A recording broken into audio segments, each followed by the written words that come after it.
haraheze igihe kinini abatware bakuru mbere bafata ingingo zidaciye mu mpanuro z'abantu bavyigiye babimetiriza abo bita aba expert bataho begamiye mu vyerekeye byo kugwanya isesagurwa ry'amatungo ya leta ni kugwanya n'ibiturire. Haraheze rero igihe kinini mu Burundi tubona ingingo zifatwa n'abategetsi aba batowe canke abatatowe, ariko izo ngingo tukabona umenga ntiziyumviwe ko neza kubera ataba bandi twita aba expert baba babanje kuvyiga, ahubwo tubona aho gutangura kwiga izo ngingo zigomba gufatwa kugira zigirire akamaro abene gihugu,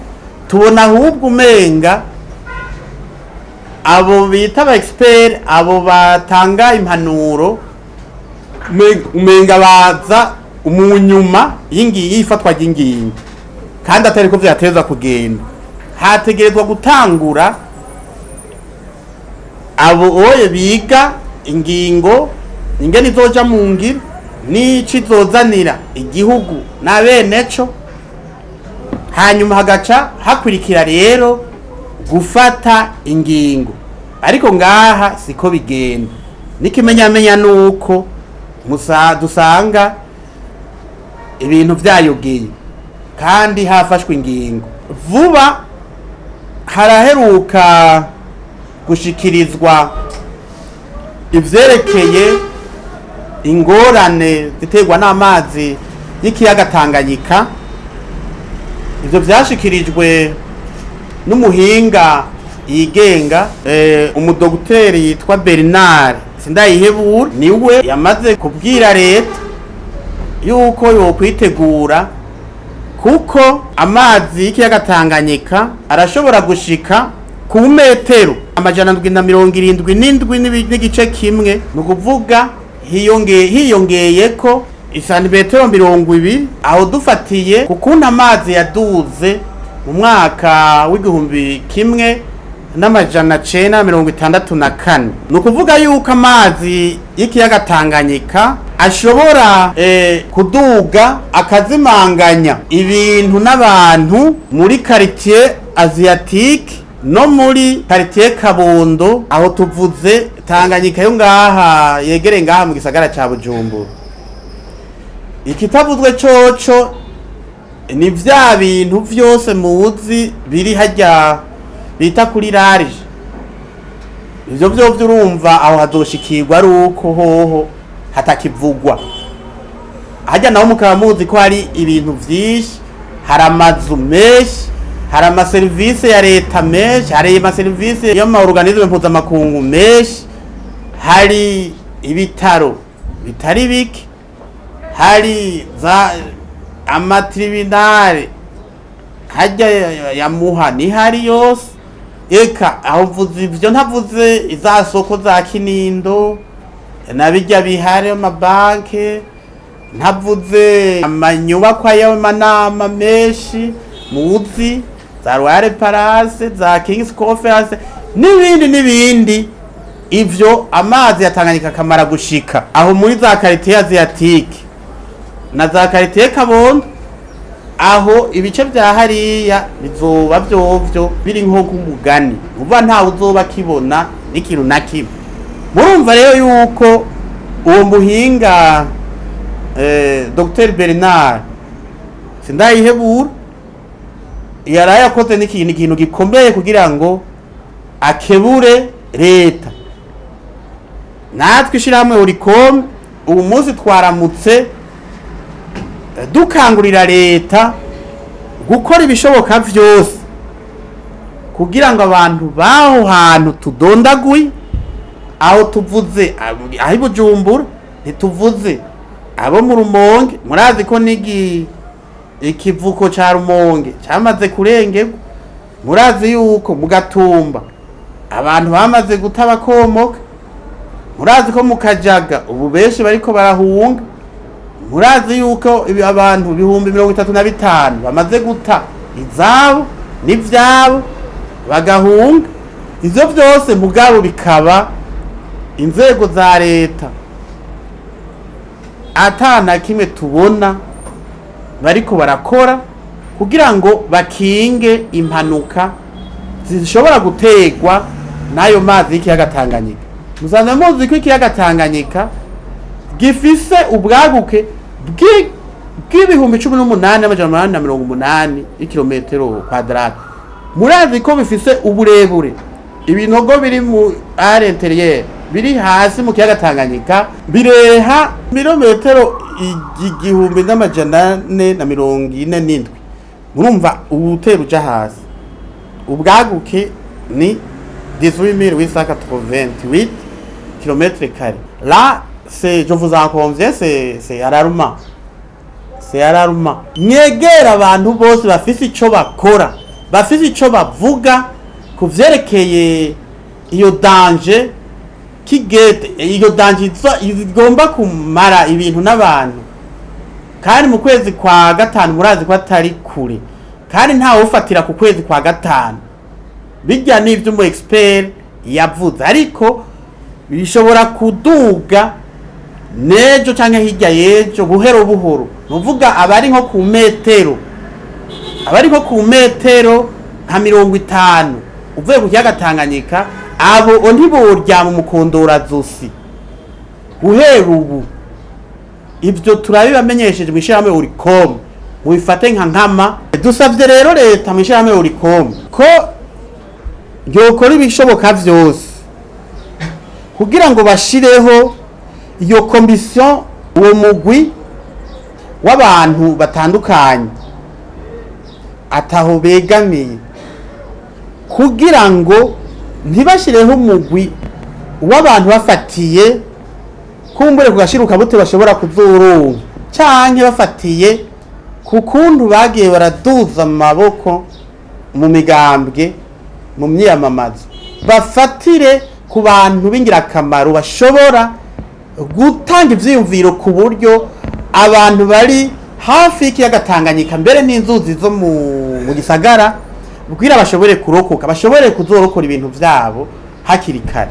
Bafata ingingo hakiri kare. Nababwiye yuko nk'abari ku metero zo hafi y'ikiyaga, uravye ngene amazi yatanguye gukora ku nyubakwa zimwe zimwe zegereye cyane, nabo boba bararaba aho baba baraja gukika umusaya, boba baraja kuraba aho baba baraja kurondera aho bashira utuntu twabo, ntibarindire ngo ibara ribanze kugwa. Leta rero tuyisabye yuko yoshiraho uwo mugwi vuba bwango kugira ngo bige icyo kibazo cyaho abantu bashobora gukirira n'ibintu vyabo. Mu bisanzwe abatanga amatongo, abajejwe ivya urbanisation baravyifashemwo nabi cyane.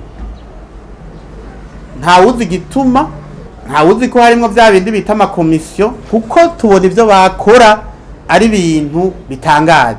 Ntibyumvikana ingene inzu yo kubakwa kandi muzi yuko amateka agenga ivy'amazi mu bisanzwe arabuza yuko ku nkengera y'amazi, ku nkengera y'ikiyaga arabuza yuko hubakwa inzu andire, nuvuga inzu ikomeye.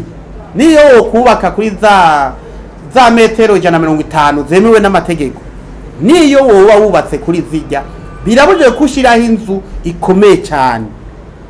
Ushiraho nka zijya siko mwabonye aho les agences nationales zindi zari zubatse hariya, mwabibonye ngira ni nka zijya nyene. Ntushiraho igorofa imwe umenga, ushiraho inzu isanzwe, inzu iri demontrable. Nuvuga iki? Nuvuga yuko rero abajejwe byo gutunganya ibisagara bavyifashemo nabi cyane, bakwiye mbere gukosorwa, kuko ivyo tubona nakamara amazi. Ushobora gusanga inzu gute ikogwa ko n'amazi ya Tanganyika? Ushobora gusanga inzu gute yubatse ku metero 3-2 z'ikiyaga Tanganyika? curaba nka kiriya kivuko ca Rumonge caraye gifashwe n'amazi yatanganye cubatswe ku nkengera z'ikiyaga. Ivyo byose biba abatware bo muri urbanisation, abatware b'abapolisi bajejwe bene ivyo bisata, abatware batwara aho hantu kuva ku mutware wo hasi gushika ku hejuru, abo bose baba barurira. None ivyo bishoboka gute?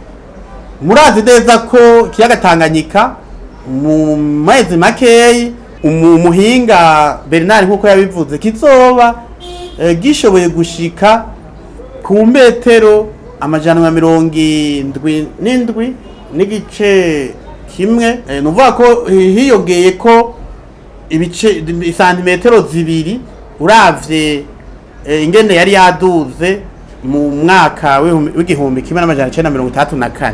Ivyo byose rero biba bene umurango barorera abantu basemerera. Murumva ko rero ivyo kuvyukuri biteye agahinda. Dusabye rero ko kubera izo mvo z'abajejwe byo gutunganya igisagara batavyifatamwo neza kandi biboneka, dusabye ko leta yoshiraho umugwi atawegamiye w'abahinga kugira bige ingaruka mbi z'ivyo bintu vy'ibizu bagiye barubaka bagerekeranya bafatanya ku nkengera z'ikiyaga ca Tanganyika. Murazi yuko kandi n'inzuzi ziri mu gisagara ca Bujumbura amateka ategekanye metero 50 kugira ushobore kubakaho ikintu. Mugabo genda urabe hariya ku nkengera za Ntahangwa hariya muri zone urbaine ya Buyenzi usanga bubatse ku metero nk'imwe, usanga kenshi na kenshi zisidukana n'inkombe za Ntahangwa. Murumva yuko ko ari kwigerezako, kandi ibyo byose bikaba abatware barorera. Hariho amategeko agenga ibi by'ibidukikije, hariho amategeko agenga ibi vya urbanisation, ibi vyerekeye ivy'inyubako, ivya planification de ville. Ayo yose n'amategeko yahonyanzwe kandi agahonyangwa bene umurango barorera. Ivyo rero leta yatakaje ni vyinshi cyane. Hariho ibijanye kuvyerekeye ibi vy'amategeko yahonyanzwe, kuvyerekeye ibi byo kubaka d'une manière anarchique. Ivyo leta yatakaje ni vyinshi gose. Genda urabe nko muri zone ya Gatumba, genda urabe ibintu bimaze gutwarwa n'amazi ngene bingana. Genda urabe abene gihugu bamaze guhunga ingene bangana. Genda urabe aho nkajya muri poro ya Rumonge. Ijya poro ubaza ko yubatswe ku mahera ngana gute? Ijya yubatswe ku mahera menshi. Ijya poro ifitiye ni mankaganye dateye ubwo, ifitiye akamaro kanini igihugu. Genda urabe no musi bano bariko barakora. None binumva ko ari mankaganye, ntumva ko ari amahera leta iriko iratakaza.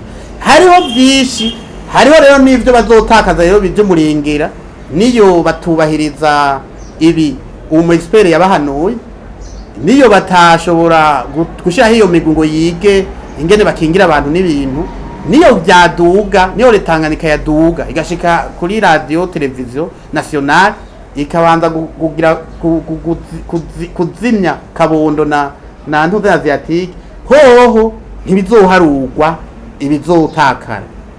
Ibimaze gutakara rero ni vyinshi. Hari amazu hariya mu za Kabondo abaja bubatse ku nkengera ya za Rusizi na ntuze na Tanganyika, abo bose baramaze baratakaje vyinshi. Amahera ntagira uko angana, nta muntu yo yaharura amahera atakara kubera ukutubariza amategeko ngaha.